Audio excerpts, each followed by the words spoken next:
Good morning, Herbies. We're going to talk about aromatherapy today, and I know I've spoke with some of you, it's like, well, I don't really know much about it. You're herbalists. Of course you know about it. You know about plants. You know how the ones that smell. You're into it already. Most aromatherapists just know aromatherapy from a little bottle that they open. Okay, you already have the depth that you need to get into it.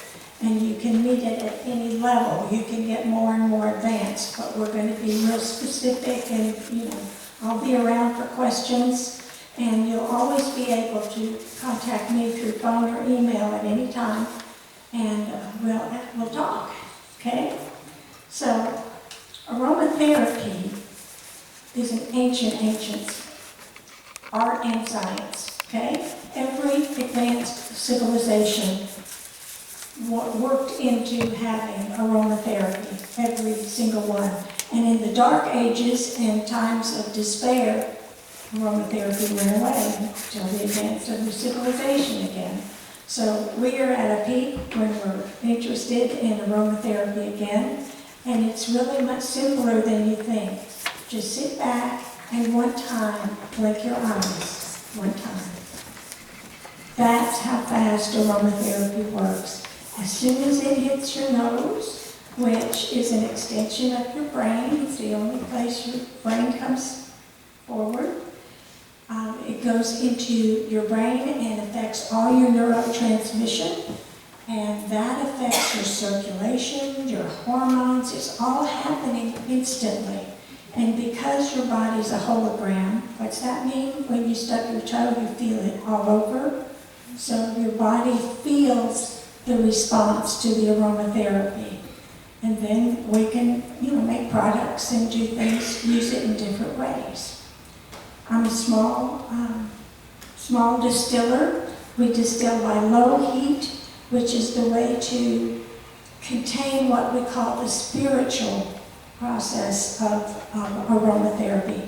And that is, there is the awareness that comes out with aromatherapy when you use low heat, and we use no chemicals with it. There's no chemical footprint from hexane or any other chemicals that are used in aromatherapy in making essential oils. So we do it the old-fashioned way, and it's slow, and we don't do huge amounts, but what we have is quality, and that's what we're after. Aromatherapy is a way to engage your consciousness in the beauty of life, because it feels so good also. And as it opens up places in your brain you haven't maybe felt in a while, you'll experience compassion and forgiveness. And that is what ultimately we're after. So let's look at a few of these. Whoops.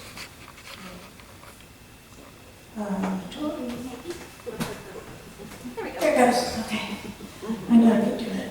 So you can get a little peek of the distillation lab. It's very simple. We always use glass. Copper is used a lot, but copper interacts with a lot of the properties of essential oils. The essential oils do not have the exact same properties of, let's say, basil herb. The essential oil of it has a little bit different properties, and even though they look like oils and feel like oils, they are alcohols and terpenes. We could use lemongrass and put a hole in this table just by not diluting it. So it's special. A little goes a long way, and we're off. When you have this distillation, I just wanted to mention that glass tube is called a condensing tube, and it's a tube within a tube, and there's ice cold water going through there at all times for hours. It takes hours to do distillation the way we do. And a huge bag full of product, whatever you use in peppermint or rosemary, makes about this much essential oil. Aromatherapy and essential oils are the most adulterated commercial product on the market. So since I worked in hospitals, and I've been doing this for 45 years, They always wanted pure products. And when I went over to Baylor in Dallas, we call it the Big Baylor, and it's just city blocks of hospital. I was working with stem cell and bone marrow transplant patients, so everything had to be very sterile. They didn't want any chemicals used or anything like that. So that's how we fit in. And then I made blends for people who wanted it. It was a volunteer program for any kind of disease, for all the different cancers. We worked a lot with cancer patients. But, heart, it didn't matter. Even speech therapy, we were using, we need a blend for that. Okay, so that's what we did. And you'll learn a little bit, as you learn about these plants, you'll learn a little bit about how to blend them also. I just want to mention that when you have essential oils, you need to have a cap that fits very tightly, and when it has a little plastic insert, that helps it fit very tightly on your bottle. And you do use a glass amber bottle. Amber is the best to use for holding the scent. And then when you dilute it usually in what we call a carrier oil, which is any oil you would like to use on your skin. And essential oils will always move to the top because they're volatile, they're alive. They are alive and they're moving, they're going to go up. So you just gently move your blend after you make it or before you put it on, and that'll be good. I just want to mention to make sure that if you put essential oils in a bath, and that's great, you want to draw your bath first because the heat will bring the essential oils up, and there you are in the bath, and the essential oils are on top of the ceiling, right? So you want to get in there and then put your essential oils in and look around and enjoy it. All you have to do is breathe with aromatherapy. So, okay, here we go. So this is a condensing tube, and this is why we don't use chemicals. Everyone else basically, unless they use a CO2 extraction, which is, it gets the essential oil out, but it doesn't get the fine properties that we're after when we slow distill. But when you put your product in there, we've just distilled some essential oil. Well, it's not just oil, most of it's water. So we put it in a separating tube, and the essential oil comes to the top, and you can hardly see it, but there's a little valve there that you open up, you gather the water, and then when the essential oil comes down, you tap it and you put that in. That's how we do it all day long. So, yeah. Yes, ma'am. So is that in lieu of the distillery? No, that's after the distilling. Yeah, the distillation gives you water and essential oil. And if you keep that tube inside really cold, the essential oils will drop right out into I use an open glass. That's real cold. Is that you? Okay, so I thought I'd start with lavender since so many people love lavender, and there's different types of lavender. We actually differentiate between our lavenders and sell them that way, but when you buy lavender commercially now, it's just all put together. Well, Spanish lavender, the one with the big bubble bee blooms, that doesn't make a very good oil, and a lot of the lavender varieties don't necessarily make really good oil, so we keep ours separated. It's just, we can do this because we don't have to make huge amounts of money. Okay, we're just a small business. And so with lavender, one of the things that people obviously use it on, it's sedating. Just like your herbs, your essential oils are going to be lifting and energizing, or they're going to be sedating. So you can think of it that way. Lavender is sedating, so it's good for sleep, it's good for insomnia, it's good to calm down, and you'll start calming down just as fast as you blinked. That's how fast it starts happening. You can just smell it, or you can diffuse it in the air. They have all kinds of diffusers that you can add water and diffuse a room. Before that, I would just I still do it. I just put a glass of very hot water, not boiling, but very hot tap water, and put a few drops of essential oil in. It'll fill a room in just no time. So if you don't have or don't want the diffuser, you can always do the old-fashioned way. I just want to mention that when you are filling a room up with essential oils, you need to be aware that not everybody likes it as much as you do or smells it the way you do, just our brains are a little different. And that children and pets get overwhelmed with essential oils very easily, and it can become toxic. And there are some essential oils toxic to dogs or toxic to cats, so you need to be aware of your environment and how you're going to choose your essential oils. Lots of breathing issues, asthma, bronchial problems, pneumonia, it's all what you would use lavender for. And you could dilute it in some carrier oil, you don't have to, usually we use ounce bottles, but this is just convenient, it's a roll-on. So, I can just put it on me and get the effect right away. But if you're in a room, you might want to spray it on you or wear it. When you wear any kind of essential oil blend or whatever, you're not only getting it in your head and in your brain, but you're locally treating some part of the body, okay?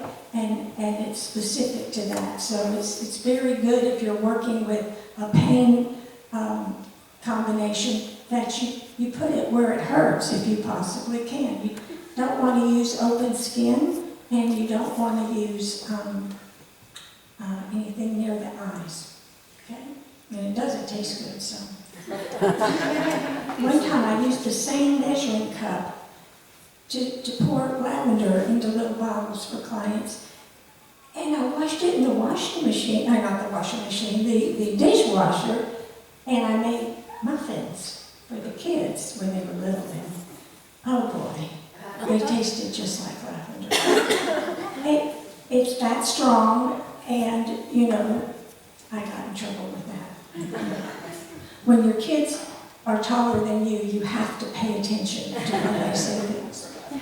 So headache problems, migraines. Migraines, I always go for the neck.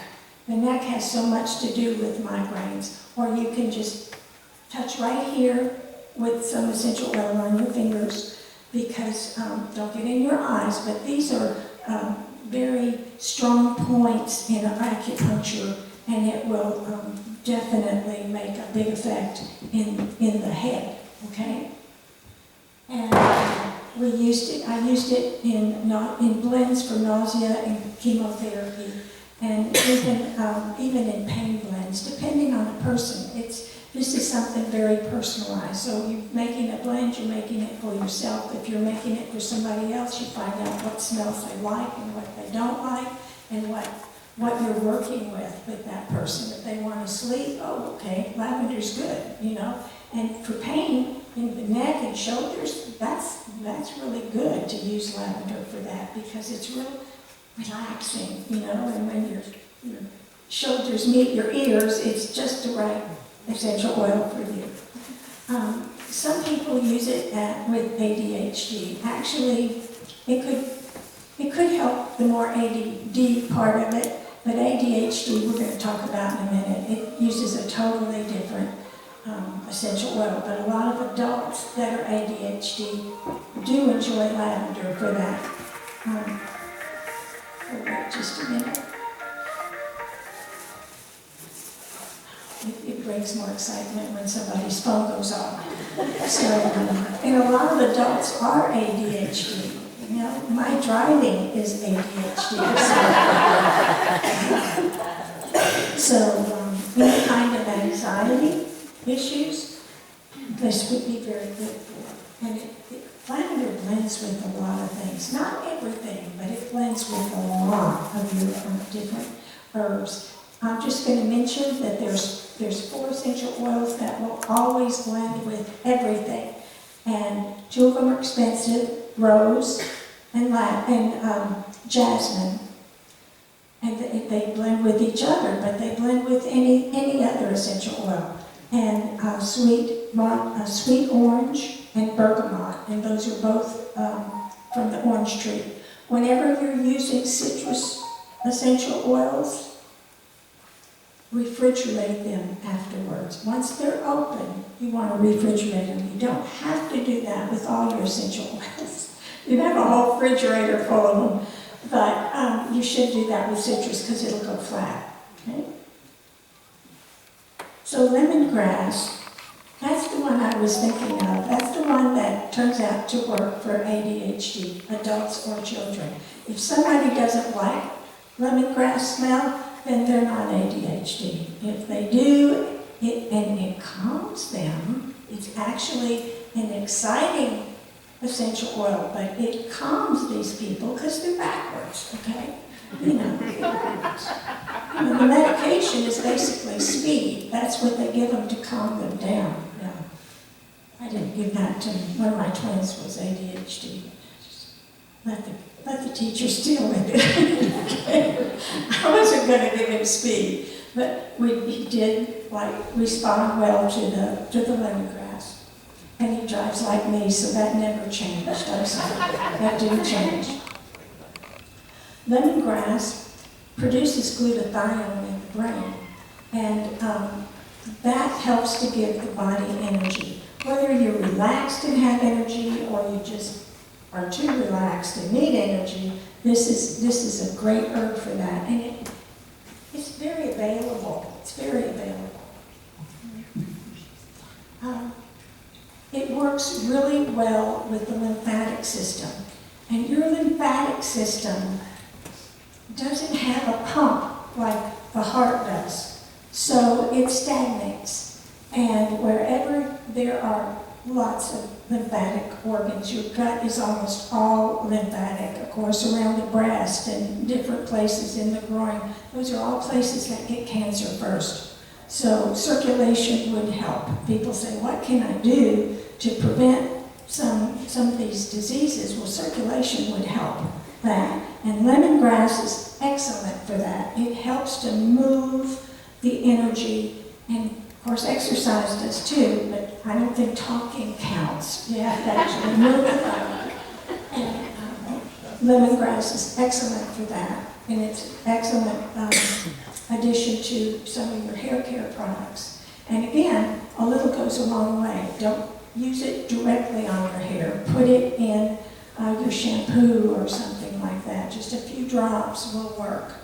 It helps with varicosities and spider veins, but you still need to get that checked out from with your doctor, because when they do a Doppler or whatever they call it, sometimes those are symptoms of varicosities deep in veins, and you need to have that corrected. And they use the radio waves to break it up, and your body immediately starts flowing somewhere else. We have a wonderful body. We're just tagging along, learning how to use it. So any kind of infectious disease, most of your essential oils are good antibiotics and good antivirals. Lemongrass is especially good. And most people like the scent of lemon. I don't make the same kind of blends for children as I do for adults, but the ones I do, I always use essential oils a tiny bit, tiny bit, that are food related. Vanilla, cinnamon, lemon, something orange, something like that. And they're pretty safe. Most people do well. I've had one client in 45 years, bless her heart. As we say in Texas, she reacts to the lemongrass, even in a combination in a lotion or whatever. And that's a true allergy, and it will show up as a rash very often. And you might get that from your citrus oils. With bergamot, you can get bergaptin free, and that it has the property taken out, bergaptin, that causes skin sensitivity.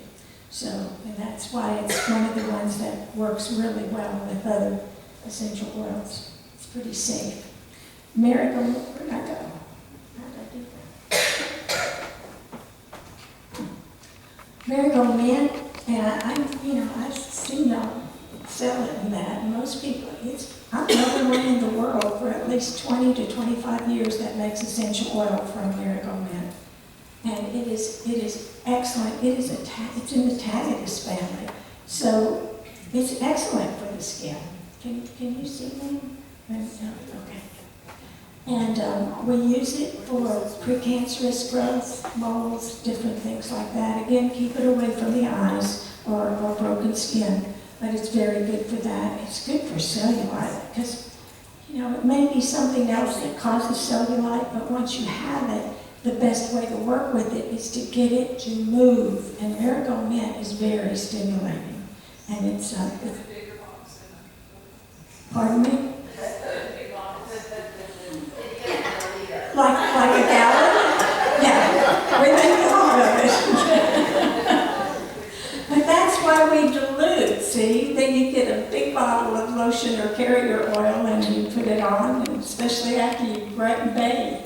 It does have a bit of a licorice scent, but so some people it's offensive to, but most people like it. It's a very happy type of herb, and it's very good for menopausal symptoms. And we deserve something after all these years, Of course, that was a long time ago.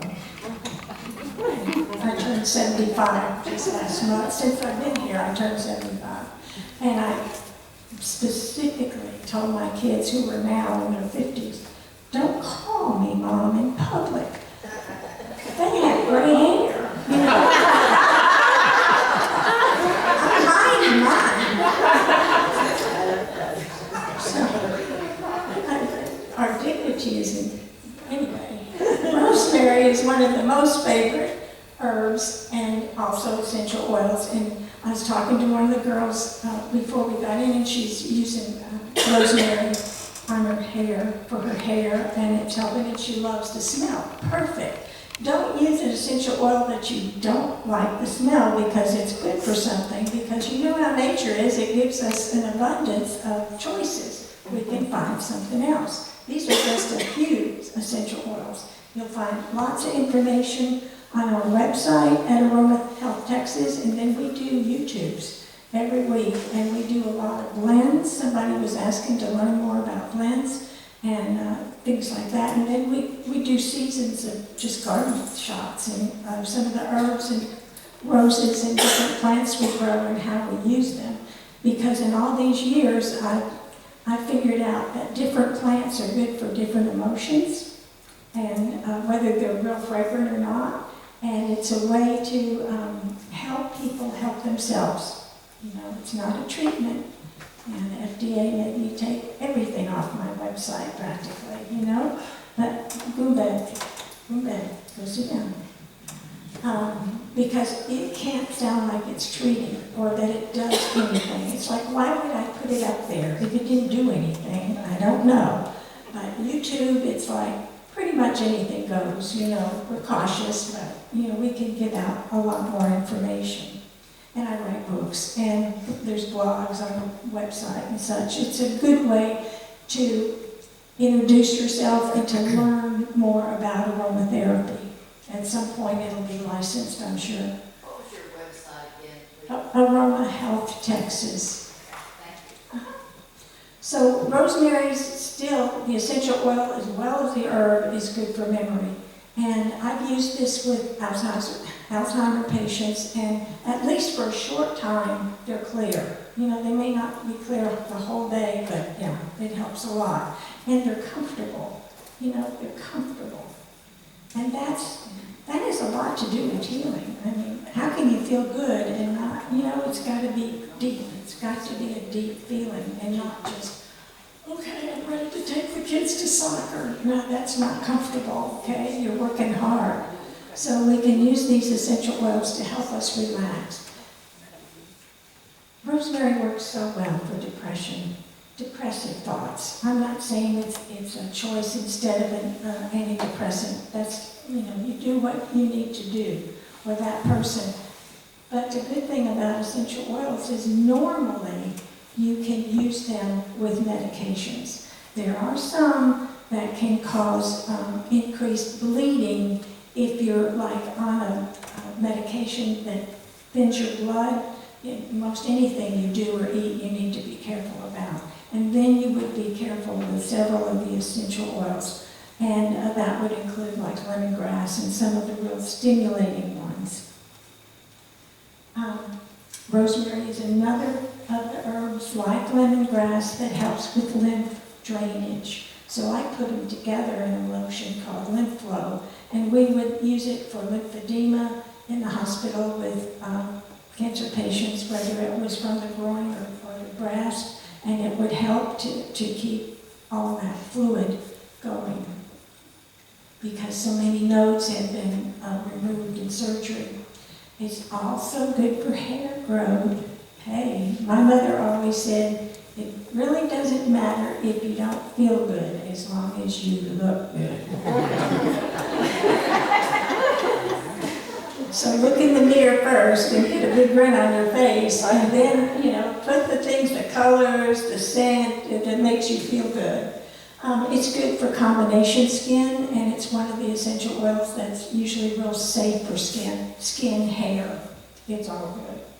And it's become the most used natural preservative. We knew that. Remember? You go back as far as I do. And we were using rosemary instead of BHA and BHT. And actually, if you get Mother Nature's Herbal, which is a book that is the only multicultural herbal that was published at the time it was published over 20-something years ago. But the different cultures knew that. And they couldn't even read or write. So, hey, it's good that science is catching up with us, but rosemary is a great preservative, okay? For your skin as well as for your food and any other purpose that you would find for it. Chamomile, that's a great herb. It's the Roman chamomile we make the essential oil from that you find in a liquid form. The German chamomile makes a different type of there's a lot of chamomiles. And the blue tansy is a chamomile. And they make a liquid that's very thick or a solid that you have to put in alcohol to make it available as an essential oil, and that's called Absolute. So we're talking about Roman chamomile, and they're all good. All the chamomiles are great for skincare. That's one of those herbs, though, since it's in the daisy family, that some people have a problem with. So always do a patch test, maybe on the wrist, or even on the bottom of the feet is good. You won't hurt anybody, but it's not the same skin as you would have here. So maybe on the wrist to make sure that you or someone else is going to react well to it. It's good for bronchial situations, and again, it's inhaling it or rubbing it. With kids especially, I rub on the back. I don't rub here where they can get that on their fingers. So, because that could sting them, they rub their eyes and such. So back here is your lungs too, so it's a good place to put it. These essential oils like lavender and chamomile, and those two go together well. You put things like that in a blend, and then, when the government scares you about, we've got this pandemic going on, you start wearing that. You do what else you do too, but use your essential oils at that time to help protect you. They're very protective. And again, most of them are antibacterial and antifungal and antiviral. You can't ask for better than that. In fact, cinnamon bark, which is not native to Texas, so I'm not talking about it today, but it has more antibiotic effect than most of the antibiotics. And it's specific. Some of the essential oils are specific for certain viruses or certain bacteria, like cinnamon bark works with MSRA, and tea tree works with MSRA, and, people die very quickly from that. So it's something that we can add to, okay? It's not like being Nurse Ratched where we're trying to treat everybody. Do what your